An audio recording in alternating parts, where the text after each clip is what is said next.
Good morning বন্ধুরা, সবাই কেমন আছেন? নিশ্চয়ই ভালো আছেন, আমিও ভালো আছি। আজকে ছাদ থেকে এই ব্লগটা শুরু করলাম। আজকে আমরা বসে দুজনে ছাদে চা খাচ্ছি, আর সেই মুহূর্তটা ক্যাপচার করতে বলেছি রোজকে। রোজ কিন্তু ছোট্ট, তার জন্য খুব ভালো করে পারেনি, তবুও ক্যাপচার করে দিয়েছে। ওর বাবা যেদিন ভিডিও শ্যুট করছি তার পরের দিনই চলে যাবে ডিউটি। তারপর থেকে একা একা আবার অনেক সেই নাজেহাল পরিস্থিতি। এই সাইডে দেখতে পাচ্ছেন গোবর সার রোদ্দুরে দিয়েছি, আর এই গোবর সারগুলোকে রেডি করছি গাছদের। এখন তো রিপোর্ট করলাম যে সার দিয়ে, তারপর কিছুদিন পরে আবার দিতে হবে। আর এখানে কিছুটা নিমকি বানিয়েছিলাম সেদিন, তো সেই নিমকিটাই আর কি চায়ের সাথে আমরা খেয়ে নিচ্ছি। রোজও একটু খেলো। আর সকালে ব্রেকফাস্টে ছিল হচ্ছে সিঙ্গারা আর টক দই আর স্যালাড। আমি নিজেই বাড়িতে বানালাম সিঙ্গারাটা, কারণ সেদিন কড়াইতে অনেকটা তেল দিয়ে দিয়েছিল ওর বাবা মালপোয়া ভাজার জন্য। তার জন্য কিন্তু এই ভাবলাম যে কয়েকটা সিঙ্গারাও ভাজি।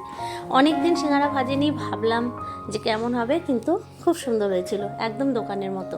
আর খাস্তা যা হয়েছিল কি বলবো, হাত দিয়ে ভাঙলেই একেবারে শক্ত। আমার তো খুব ভালো লাগে এরকম। আপনাদের কেমন লাগে, সিঙ্গারা কেমন প্রিয়, অবশ্যই কমেন্ট করে জানাবেন।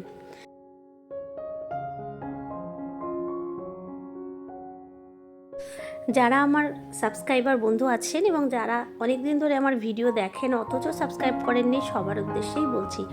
যারা দেখেন তারা জানেন যে একা একা দুটো মেয়েকে নিয়ে সকাল থেকে সন্ধে কত রকম নাজেহাল পরিস্থিতি আমার। তার মধ্যে আমাকে ডেলি ব্লগ শ্যুট করা সেরকমভাবে পসিবল হয় না।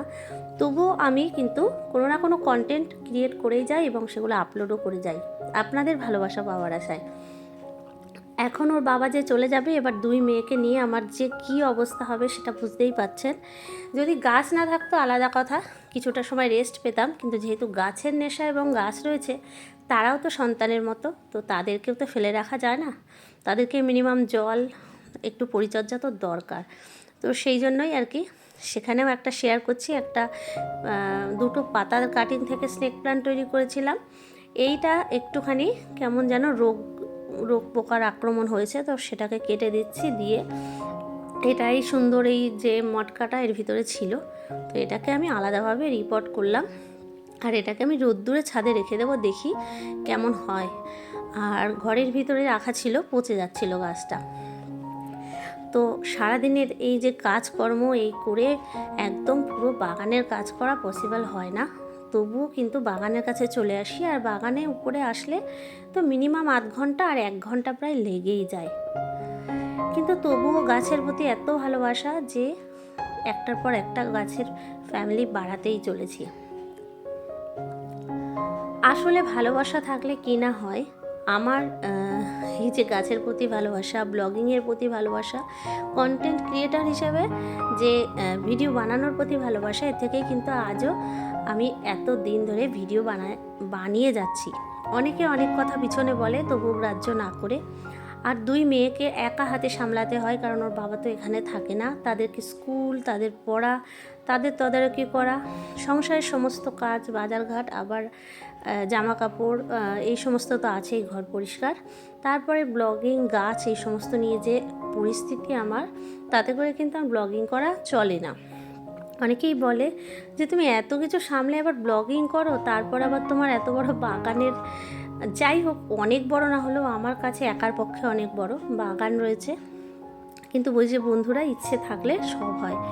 এত কিছুর অসুবিধার মধ্যেও গাছদেরকে যে আমি এত ভালোবাসি, তো গাছের বাগান করার নেশাটাও আমি চালিয়ে যাচ্ছি।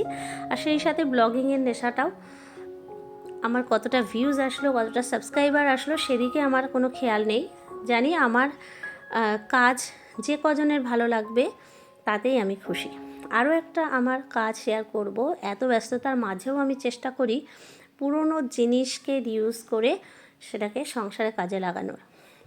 আমাদের মেয়েদের অ্যানুয়াল প্রোগ্রামের একটা ছোট্ট ক্লিপ একটু পরেই শেয়ার করব। তো সের জন্য আগের দিন যেদিন হয়েছিল লাস্ট প্র্যাকটিস, সেদিন বলেছিল একটা সাদা চুড়িদার পরে আসতে।